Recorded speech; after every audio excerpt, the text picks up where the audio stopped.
नमस्कार शेतकरी बंधूंनो, आज आपण इथे जमलेले आमचे जे आदरणीय स्टेजवर आहेत आणि जे शेतकरी इथं जमा झालेले आहेत पशुपालक, त्यांना मी सादर प्रणाम करतो। दुधाळ जनावर विविध रोगावर पारंपरिक उपचार पद्धतीने कशा पद्धतीने उपचार करता येईल याच्याबद्दल मी थोडक्यात माहिती सांगणार आहे। तर पारंपरिक उपचार पद्धती म्हणजे काय? म्हणजे आपल्या परिसरामध्ये जे आढळणाऱ्या वस्तू आहेत, जसं की कोरफड, हळद, चुना, लिंबू या गोष्टी ज्या असतात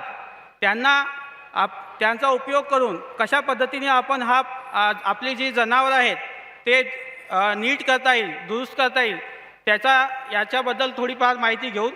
तर याच्यामध्ये काय काय फायदे आहेत की सगळ्यात पहिला फायदा म्हणजे याच्यात कमी खर्च लागतो आणि हे जे आपण औषध तयार करतो हा खूप परिणामकारक पण आहे आणि याच्या जे साहित्य आहेत ते आपल्याला सहजरित्या आपल्या परिसरामध्ये भेटतात आणि याला हा उपचार पद्धती आपण जर केली तर याच्या दुधावर काही दुष्परिणाम होणार नाही।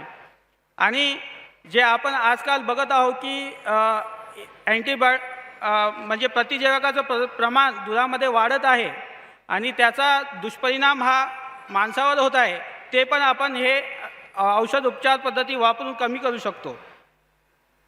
राष्ट्रीय डेअरी विकास बोर्डाच्या उपक्रमाअंतर्गत या पारंपरिक उपचार पद्धतीचा जे प्रगती आहे, जवळपास 10 राज्यामध्ये आणि 34 दूध संघामध्ये हा पारंपरिक उपचार पद्धती अवलंबल्या जात आहे। जवळपास 7.5 लाख रोग